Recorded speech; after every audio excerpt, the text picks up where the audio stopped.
Hey guys, welcome back or welcome to the Lucky Star podcast, episode 11. I'm pretty sure. I think, yeah. Okay, lucky number 11. Yay. OMG, guys. And it's like, I don't know, that's the wrong time over there. I don't know, it's like 7 or 8 right now. And yeah, I didn't drink any coffee because the coffee I had yesterday low-key gave me a whole panic attack, and I only drank like half of it. And I don't know why. I did like skip coffee like 3 days before that because I was on my period, a whole thing. I was resting for a few days. So yeah, I finally felt better yesterday. Had a coffee, and yeah, I felt like my heart was like really fucking racing. It was like way too much. I don't know if it was like too sugary because I try not to get too much, but I don't know, besides the point. But I was trying to say that I didn't really have any coffee today, so sorry if I'm not like as energized. Or maybe I am. I don't know. But either way, welcome back to the podcast. Gee, today we're gonna be focusing more on the folklore. It is gonna be like at the end, but low-key it's gonna be like almost like the whole video. I don't know. But we're definitely gonna pull the oracle card of the day. And then I forgot that my mom got me these affirmation cards. Like, I don't even know. I feel like definitely like 3-4 years ago, and I never really used them. So yeah, but I don't know if I should do the affirmation cards at the end because y'all, I'm trying to figure out the podcast setup. I want to make it more and more interesting each time. So I'm thinking we could do the oracle card at the beginning, stuff in the middle, folklore, all that, and then before the outro we'll pull like an affirmation card, so it's like positive vibes. So even if the oracle card wasn't like resonating with you at the beginning, like affirmations are just for everybody. It's like a positive little like quote or like, an affirmation. So yeah, I saw these and I was like, OMG, like, yeah, let me do these at the end. So let's go ahead and pull out our oracle card or cards of the day, because y'all know last time it was like 3. Anyways, so before I shuffle them, if y'all seen the last episode, it was the first time I did the oracle cards. So I'm just gonna like shuffle them in my hands. And so if y'all have a specific question, go ahead and ask it out loud to yourself or like in your head, like it still works. Like God and the universe can hear you like telepathically. So go ahead and ask like one question. I'll give y'all a second while I'm shuffling. Go ahead and think about that question, say it out loud. If you need to pause to think about a question, go ahead. But yeah, we're about to shuffle right now. Think of your question. You can see I'm like just moving these about, like, however, I don't have like a planned one, Well, I do in the grand scheme of things. The Lord has one planned.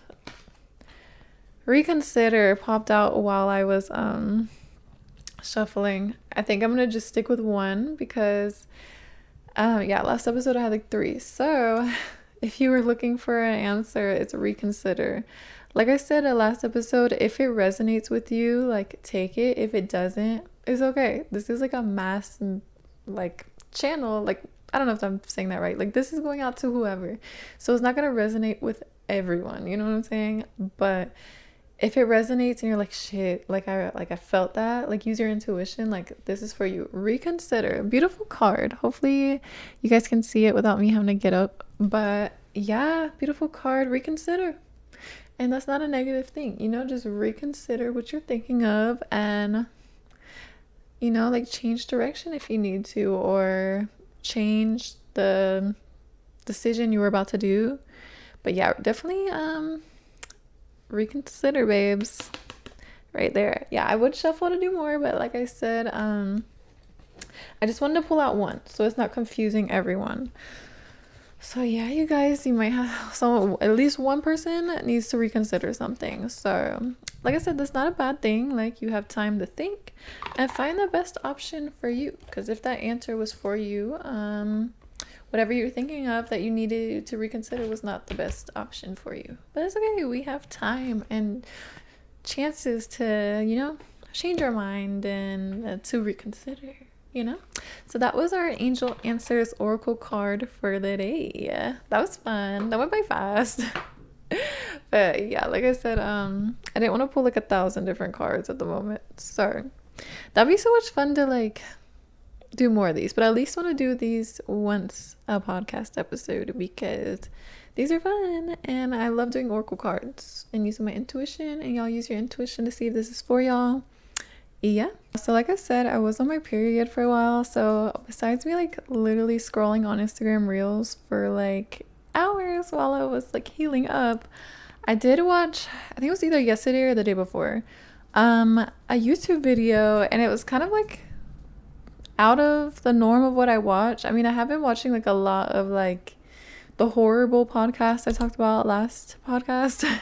Like a lot of like conspiracies or like, I don't know what you call it, like supernatural ones, like a couple of like ghost investigation ones. But there's this guy named Gareth Leonard. I've never heard or seen his channel before, but it popped up and it was like he did a video with this girl. Actually, I'm gonna have to like pop it up here, but she's like a real life, what do you call it, like a mortuary person. But she was in the video with this other girl, so I don't think this blonde girl that I'm talking about works at this girl's company. I have to check on that. But either way, I think that's why his video popped up in my explore page on YouTube. So I clicked on it and it's basically like I don't know what you call it, human composting. That sounds scary. But like, you know, like when people pass away, you either like bury them or have them like cremated. And like, I don't know, this is my own opinion. I'm not talking about anybody, what anybody did or is going to do. But I just feel like cremation to me just sounds so like, it just doesn't feel right to just like burn a body. I know that could be traditional in some traditions. I'm not talking about bad about anybody. Just my opinion about what I think. I just feel like cremation just sounds like so scary and like it just doesn't feel like respectful, even though I know it's not meant to be disrespectful. Anyways, and same thing with like a coffin. Like I just feel like you're just taking up so much space in the earth. So like what they do at this like I don't know what you call it, like it's like a human composting thing. Basically they have like this wooden box and they like place the body in there, and then like their family can come and like place like little memorabilia things in there. They have like a mixture of like, it's like hay or something, like 3 different like natural like kind of like straw like plant like material, and that's what they like rest the body on. And then they have like this little like, I don't know, it's cool, like it's like a fake wall. It's a wall and it can like move and it has like trees on it, but when you move it, it's got like these little different like canisters where the body is in. Okay, I don't think it's a wood box because they're not composting the box, so I think it's like a metal box, but definitely the person and then like the plant like material in there. And then I guess if you do put any memorabilia, they can sift through that. But basically the body, like they have like the perfect temperature figured out to where it decomposes at a like natural rate, if that makes sense, and then it turns into like some like type of mulch, you know. And then they have their own property off that property where they like spread it and like they're respectful with it, and like they return it back to the earth. I think it's called like return to home or something. I don't know, it's such a random video that I clicked on, but I'm so glad I watched it because I'm like, that just seems so much more natural, you know. Like you kind of like, I know it's not exactly natural because it's like a company, you're putting them in like a metal box, but like just like the way that you like, instead of like burning the person or putting them in a wood box and then like filling them with all these chemicals, you know, like I don't think they like do the whole like embalming thing. I could be wrong, but it just sounds like much more natural and like respectful, and like I just don't know the right words besides like natural and respectful than to like let the body like decompose how it should and then like return it back to the earth without like taking up all this like space in like a cemetery or like burning it. And that seems like kind of like harsh and like I know it's not meant to be, but you know, I don't know if any of this makes sense, but just a random cool video I watched. I just thought like, wow, that's like, and I really liked how respectful they were, and how like even on like the little metal boxes when the people's vessels are like, I don't like the word decomposing, but like breaking down to be ready to be brought back to the earth, like there's like little pictures on the outside of it. So like they make it very like, I don't know if humane is the right word, but they make it very like human, very natural, very respectful. And I just thought that was beautiful because it's like, you know, like we don't probably want to think about death very often, but it's nice to know like there's a more natural option instead of just like the options that are there for you. I don't know if that makes sense. Not spons, by the way, but I saw that video and I thought like, wow, that's really cool. I didn't even know they did that. And it's only in a couple places. Like apparently a lot of people like fly out to do it, and I did not know that. It's like they left like a little fact up in there. They're like, most of the time if you're on a plane, there's a dead body on the plane too being transported somewhere, and I never thought about that. So that's very interesting. It's like, I mean, it's not spooky, it's like natural, it happens, but it's kind of spooky to think about if you're like in that mindset, like, oh my god, like you never think about that, like how there's always like I think an undercover police officer on the plane. I don't know if it's always, but I think so. And then there's also always a dead body on the plane. It sounds like one of those like a blah blah blah and a blah blah blah walk in a bar. It sounds like one of those jokes.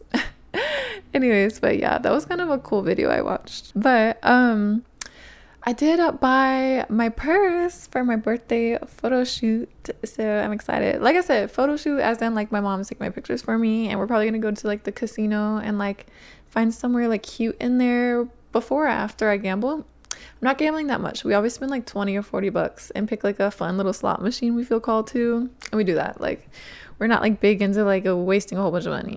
You know, I know some people win, but yeah, it's like I go on with the mindset like, if I'm okay with spending like 20-40 bucks, it feels kind of like a little Dave and Buster's. Like I spent my time, I played games, I got out, you know. But anything over than that, it would kind of hurt to lose. And sometimes you win, which is kind of nice. So hopefully I win. But anyways, yeah. I found a really cute purse on eBay, and OMG, like they have a lot of cute purses. Because if y'all haven't been watching, or if you have been watching, I'm trying to find all natural material like clothes to wear, but with accessories like bags and shoes. I'm looking for like more specifically bags, like pre-loved items. The shoes, I'm looking for something like maybe someone bought it and never wore it, and then yeah, because I feel kind of weird putting my feet in like shoes other people have their feet. But the purse is a little different. But yeah, so I'm trying to find sustainable ways. But clothing, I want natural material, and my dress is 100% cotton. The dye is probably not natural dye, but we're working on it, okay? But the dress is 100% cotton. I got a crystal ring, like a healing crystal ring, so that was cool. I supported a little small shop on Etsy. Yeah, I'm using my shoes I have here. I was gonna get a new pair of shoes, but like, yeah, using what you have is also sustainable, and then buying pre-loved items is sustainable, and helping somebody add a little bit extra money in their pocket. So OMG, they had so many cute like Y2K like Guess purses on there, and I'm like, damn, I feel like people were sleeping on Guess, but maybe like back in Y2K people were loving Guess. But like, I don't really care about brands. I also like low-key don't want things to be branded, because I just feel like it's a whole like thing, without me ranting too much. But I thought the Guess was really cute. They had so many cute bags, honestly. I was like, oh my god, how do I pick one?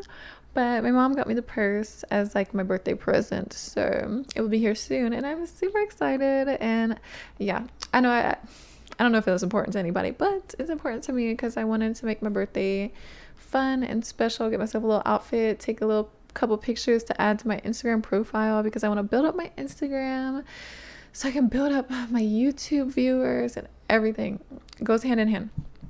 But yeah, but y'all, if y'all looking for like a sustainable fashion things, like eBay has a lot of cute like Y2K purses, and if you don't mind, I'm putting your little feet in shoes people had their little feet in, they got shoes there, but they also got shoes that weren't worn. But I just decided to save a little bit of money, and I have some heels that will, I'm pretty sure, match the dress. If not, I have another pair of heels that can match. But the purse is like a different color. It's like a berry color. It's gonna be like color block action, because the dress is like a light blue.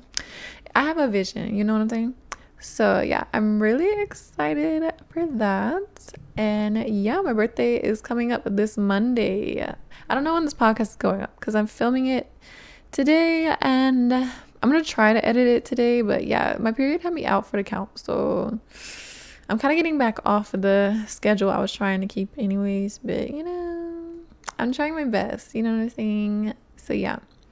But with the folklore that I have coming up, like I said earlier, this is going to be the majority of the videos of folklore, because I wasn't doing much this week. Like I said, it was healing, which is much, you know, like that's important. Sometimes you got to heal. So if y'all need to hear that, like take your rest so you can come back strong. Because if you're in grind mode 100% of the time, you're gonna burn out. So make sure you take your rest and balance. Oh my god, my stomach's growling. I'm eating after this, you guys. Okay, make me a little sandwich. Oh, I'm excited. But anyways, okay, so today's Japanese folklore is like a bit of a mix. It's like Japanese and like a Buddhist folklore. I hope I'm saying that right. So y'all are gonna be learning like a Japanese / Buddhist folklore, while also getting a couple Japanese words to learn and a couple of words in Sanskrit. They're not really like words to learn necessarily. It's more like the Sanskrit name for it because it ties in. So let me preface why there is like a Buddhist like folklore in with a Japanese one. So around 538 CE or 552 CE, in Japan, it says the king of I'm not quite sure how to say Bakje. I literally looked up the pronunciations of all this and forgot that one, so sorry. Okay, so the king of Bakje, which is a Korean kingdom, gifted scriptures, a Buddhist statue and ornaments, whichever that is, to a Japanese emperor named Kime around that time. So by the way, CE, so when I said this was around 538 CE or 552 CE, it stands for Common Era, and they used that instead of after Christ. So CE is like AC. So they didn't want to like make it like religious or Christianized. So that's why it's 538 CE, 552 CE. That's when Buddhism was kind of introduced to the Japanese area. But it also, they did it all in Asia and I'm sure like other regions too. But yeah, around that time, that's when Buddhism was kind of introduced. So that's why we have like a Buddhist / Japanese folklore. So this is a yokai, but not. It's like a debate whether like this being I'm about to tell you is like a yokai or not. And it's a type of being. So there's multiple of this being. So this being is called Ten, like TN is like how you would pronounce it. And Ten means God, celestial, or Deva. And Deva, which would be like a Sanskrit word, means shining one or radiant. And that would be like a celestial divine being. So basically a Ten is like a type of celestial being or God, you know? And there's multiple of them. So by the way, I want to cite my sources. I use the yokai website like always, Google, Wikipedia, and something called japanexperience.com. So citing my sources. This Ten has a couple different names, so I want to tell y'all that, so that way like maybe you have heard this folklore under a different name or whatever. So it can either be Ten or Tenbu. So teaching y'all kind of like the Japanese word. So the Ten stands for heaven or celestial, and the Bu stands for group, division, or class. So Tenbu would be like a celestial group, you know? Or it can be Tennin, and it's still got the root word ten, which is celestial, but then the nin means person or human, but in this case person. So Tennin would be like heaven or celestial person or being. The Tenbu would be heaven or celestial group. Ten is just like maybe like a little short version of it. For that Tennin, there's a female version, is Tenyo. So it's just a female version of the Tennin, I guess. But they had something called Tenshu on the yokai website as a different name, but when I tried to look it up, it didn't really recognize it. It recognized Tenshi, which is just instead of the U, it's an I, which means angel. So Tenshi means angel. When I looked up Shu, because Ten is celestial, I tried to look up what Shu was, SHU. It said it could mean Lord. So maybe Tenshu is celestial Lord. So I know that was a lot of names for it, but I wanted to tell y'all. So Tenbu, which would be heavenly group or class. Tennin or Tenyo, which would be the female version, would be heaven or celestial being. And then you have Tenshu, which could be like a heavenly lord, or Tenshi, which is an angel. So you got a couple of Japanese words there and kind of how to break it down, you know? That's cool. I guess it's like a root word type thing. But they are a race of celestial beings, and some Japanese people see them as gods, and maybe some don't. That's what it said. But they resemble human, kind of. So they're gonna be like very. They use the word like gargantuan, so I'm assuming like very big. And although they could resemble a human, it says their skin is like very bright, like almost like emitting light, you know? So kind of like energy. And they could have like multiple heads. They can also have multiple arms and also have animal like body parts as well. It says in like depictions, like if you were like looking at art, you could differentiate different ones by like animals like around them or that they're riding or like items they're holding. So that was just something to throw in there. But yeah, so even though they would kind of resemble humans, they also could have multiple heads, multiple arms, also animal body parts. And it says if they are wearing clothes, it's like a flowing like robe. So I'm imagining kind of like a monk robe, but not like a bathrobe. Or warrior gear, which is kind of like the one yokai I was talking about, like the household fairy. They kind of had them in like kimonos and warrior gear. So I feel like they just kind of to that region, they wear that outfit. But yeah. So the realm that they're in is the Tendo realm, which is heaven. So it says not all of them reside there, or I forgot which word they use, but it says that most of them are in the heaven realm. So they are invisible to most people, except for like people who are like spiritually like gifted and open. So like I don't know, I feel like anyone can see ghosts if you're open to it, but it depends on like if there's a ghost around or if you're scared or not, or if they want to show themselves or some type of energy, or maybe you feel the energy more than see it. I don't know, but they have a person called a Tengen. I hope I'm saying that right. Tengen, which would be somebody with a heavenly eye. That's what they call them. So that would just be like if somebody can like see ghosts or spirits or something, they would be able to see these beings. But apparently these beings are like stronger than humans. Like the way they put this on the yokai website was kind of interesting. It said that they lead lives like humans, but their passions and their dreams are much more like, I don't know the right word for it, grand. Like almost like it seems like they're more important. And I'm trying to like figure out what they mean by that. I feel like maybe because like these beings would be more enlightened and a step or a couple steps above like a regular human. So I feel like most humans don't really think about their life purpose. Well, let me not say that. Some people may think about their life purpose, but I feel like when people think about humans, they probably think like they're in like the rat race. They're not like thinking about purpose. They're just like getting distracted, going in the motions. But these beings apparently have like a higher calling, higher purpose. But they can also be distracted like humans can by like evil beings or spirits or like just anything. Like they can just get distracted just like regular humans can. Like you can have a dream and have a purpose, but then people could come in and distract you and take you off your path, or something may distract you and take you off your path. But you can always make it back, you know? And maybe that doesn't mean you're off your path. Maybe that was already in the path itself. Anyways. But they can die, but they live like a lot longer than like a human would apparently.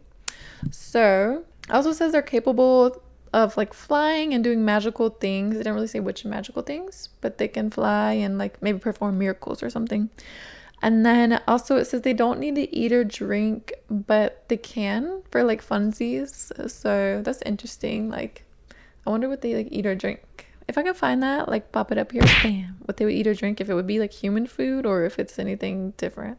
So this is where kind of like the Buddhist thing comes in. So these beings, these 10 for short, are considered, even though they're considered like godlike, they're considered like a rank below these two different things. So Buddhas and something called a bodhisattvas. I may have messed that whole thing up. Okay, so whatever a bodhisattva and a Buddha is, they are a rank above this 10. So right above the 10 would be this bodhisattva, and they are on the path to enlightenment just like a Buddha would be. But like, so the Buddha, which would be above this 10, and this bodhisattva, I don't know, that feels right in my soul. I still could be saying it wrong. But anyways, the Buddha, like they done reached enlightenment. They done went through the whole path and they reached the state of nirvana. So they're probably most likely not a physical being anymore. But the Bodhisattva is on the path to be a Buddha, but instead of reaching full nirvana and probably leaving, they choose to reincarnate over and over to help beings. So a Buddha would have reached enlightenment and broke the cycle of reincarnation.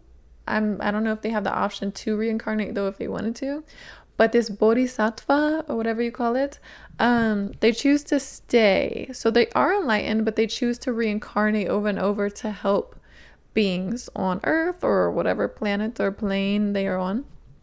So I thought that was kind of cool that like I'm learning about that. So yeah, it's the 10, which they're higher up, like a higher being, but almost still have human like things. So like they don't need to eat, but they would want to eat, or they have higher purposes and callings, but they could still get distracted by like negativity. So I think that's where they're like partial human, partial enlightened beings somewhat. But these, I'm gonna learn how to say this, Bodhisattva and the Buddha are like ranks above them. So I thought that was a fun fact. So there are well-known 10 beings in Japan. So there's something called the 7 lucky gods, which is Shichi Fukujin. So Shichi is 7, Fuku is lucky. It can also mean clothes, but in this sense, it means lucky. And Jin is like a god. So Shichi Fukujin is 7 lucky gods. Some of them are originated from the Buddhist like beliefs, and some of them like come from other things. So these first 4 don't have Sanskrit names, but the last 3 do, if that makes sense. So the first of the 7 lucky gods, not really in any particular order, is called a Hotei, I think Hotei, and it's the laughing Buddha, and he's the god of happiness and being like content. So I think we've all seen like that depiction of the laughing Buddha like everywhere. Like I think it brings good luck, so that makes sense why it's like one of the 7 lucky gods. And then you have something called Ebisu, which is god of the fishermen, prosperity, and commerce. So you catch the fish, you have prosperity, also commerce, like buying and selling goods. Ebisu is that god. Then you have something called Jurojin. Jurojin is the god of happy old age and longevity. So you have longevity, but also like if you do get old, I guess you have happy old age, like you're not like suffering, like you're happy, you know. And then they have a Fukuro Kuju, and that is the god of happiness, longevity as well, and high status. So that's pretty cool. So kind of longevity like the other one, but like just in general, not just old age.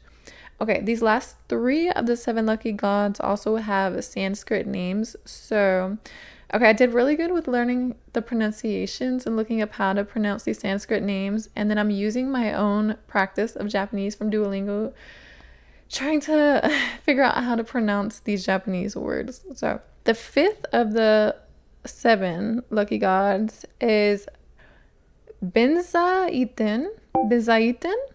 And that is the goddess of music, arts, water, and wisdom. So this is the only specific one that says goddess. So I don't know if there's only one girl one, or I don't know. But this was the specific one said goddess. So her Sanskrit name is Saraswati Devi. Saraswati Devi is how you say her name.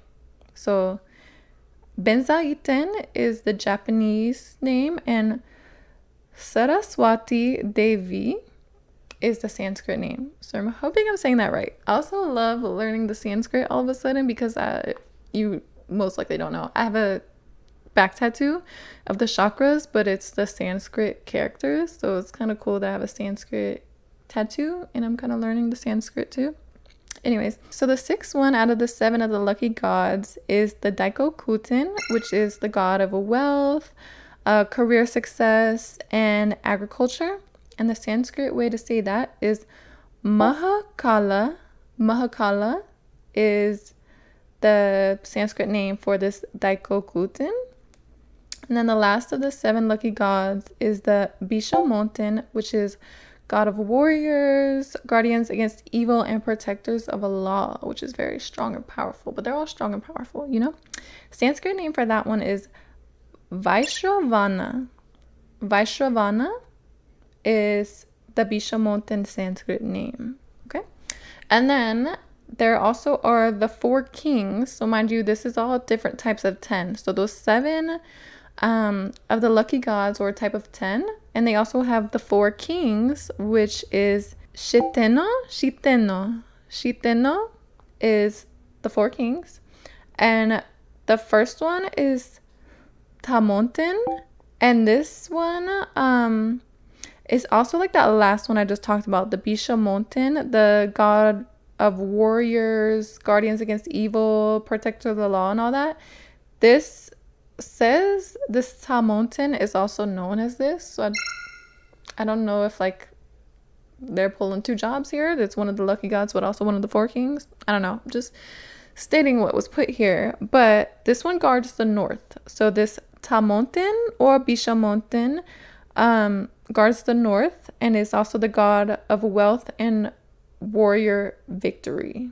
Yeah. So the god of wealth and warrior victory. And the way to say it in Sanskrit is, the same thing. The Vaishravana.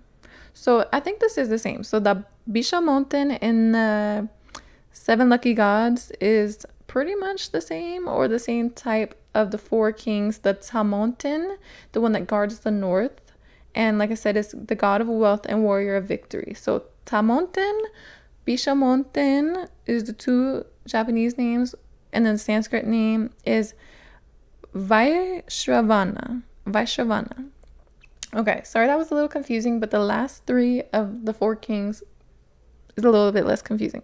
So the Jikokuten. So the Jikokuten guards the east and it protects the country. So the Sanskrit name for that one is, this one's a little bit harder, Dhritarashtra. That is very hard. I might have nailed it and may have not. So Dhritarashtra. Very hard to speak Sanskrit. I didn't really realize that. But that's the Sanskrit name. We're learning together, okay? Sorry, your teacher is also a student. But a teacher isn't always a student. Anyways. Okay, so they have something called Zokoten. So I don't know if there's Zochoten or Zokoten, but it guards the south. And this one is an augmenter of growth. How fancy. Sanskrit name for that one is Virudhaka or Virudhaka. Instead, you could say it either way. Like Virudhaka or Virudhaka. I feel kind of smart doing this, but I could be messing this up. And the last one of the 4 kings, which makes sense, north, south, east, and west. This one is Komokuten, which guards the west. And this one sees through evil, which is cool. Love that. And the Sanskrit name for this one is Virupaksha. Virupaksha. Okay, I really feel like I'm nailing this, but I could be wrong. But yeah, so we got the 4 kings and the 7 lucky gods. There wasn't like, I don't know. I need to look up to see if there's any lore with this, but I felt like that was so much information. I was like, okay, this is what I'm going to put in this podcast. And then if I learn more, we could put it in next week's podcast maybe, or maybe I should have kept it in here. But yeah, that's what I found about the 10. So it's kind of different from the yokai we've been learning that are a little bit more like fairy tale folklore one. These are more of like the gods and celestial beings and an angel, because one of these, the Tenshi means angel. So we're learning about the heavenly celestial beings, which is really cool, which also taught us about something called, let's figure out how to pronounce it, Bodhisattva and then Buddhas. Because I thought there was just like one Buddha, like the one you see, like the little statue, but there could be multiple. And yeah, it's kind of cool to learn about that, because I feel like maybe all cultures have like spirituality, but I feel like especially like Buddhism is like very spiritual. That's why like I didn't even know my chakra tattoo was Sanskrit until like a couple years ago. Like I got it when I was 18 and I just thought these were the symbols of it, but they are in Sanskrit. Like the 7 main chakras. I have it down my like neck and back in Sanskrit. So that's pretty cool. But yeah, I know this one didn't really have like a full story with it, but it had kind of like, I guess, the lore. And we learned some Sanskrit today, some Japanese words, as organized as I could make it. Okay, so like I said, I have these affirmation cards. So I want to add this at the end. By the way, I hope y'all are liking that. Like, this podcast is just random sometimes, but also I still have my Japanese folklore, but slash just any folklore. And then I added the oracle cards, and now we're adding the affirmation cards at the end. I'm just trying to figure out how it works. And maybe each time I have different stuff to talk about. Sometimes I don't, but either way, I want this to be enjoyable for all of us. So I hope y'all are enjoying. So let's get this affirmation on and popping. I don't think I ever used these before. Like, I don't know. They're very pretty. This is the box. It just says mindfulness and meditation. I think this came in like a little pack, like a little gift set. But yeah, I found it with my other oracle cards. Let's see. Let's do the bottom one because it showed me.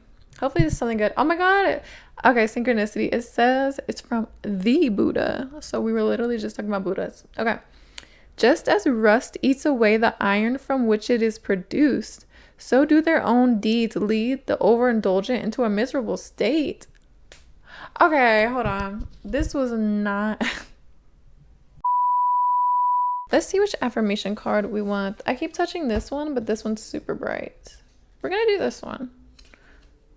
What? I didn't want that one. Okay. You guys, some of these mixed in. I found the affirmation for the day, I promise. It's right here. Okay. I choose not to worry about things I can't control. I know that's such like a simple one, but like I need to constantly remind myself that because I swear like I like to be in control. Like who doesn't? Maybe some people don't, but I like to be in control, like literally, because I feel like who's gonna get it done right? If not me and the Lord, of course, you know what I'm saying? But that's when you gotta let go and let God sometimes. But yeah, I choose not to worry about things I can't control. But we can control our attitude, how we react to things. Sometimes we can control outcomes, but the things we can't control, let's control the things we can't. The way we react to it, the way we receive it, you know, things like that. So that was a more like, I don't know, I thought it was going to say something like, you're doing great, love you. Okay, y'all, I hope you guys enjoyed today's episode of the Lucky Star podcast. I hope you guys enjoy the new segment I keep adding in. I really do like the oracle cards, the affirmation cards. I might have to look up some affirmation ones because I don't know if I was loving what I got. But, you know, that's what we needed, you know? So if I feel like I'm not loving this deck of affirmation cards, maybe we'll find another one or find some on Pinterest because I be finding my affirmations on Pinterest and I really love them. But I definitely love the oracle cards. So we're definitely going to keep doing the oracle cards and the affirmations and the folklores and everything. I really love how it was a different one today. But yeah, y'all, I really hope you guys enjoyed today's episode. Make sure you like the video, subscribe, leave a comment, share it with, you know, friends, family, whoever, you know, share it on your Instagram if you want. But yeah, make sure you follow me on Instagram. It will be linked down below. My birthday pictures will be coming soon, so you don't want to miss that. Duh. But yeah, y'all, until next week, I love you guys so much. I'll see you guys next time. Bye.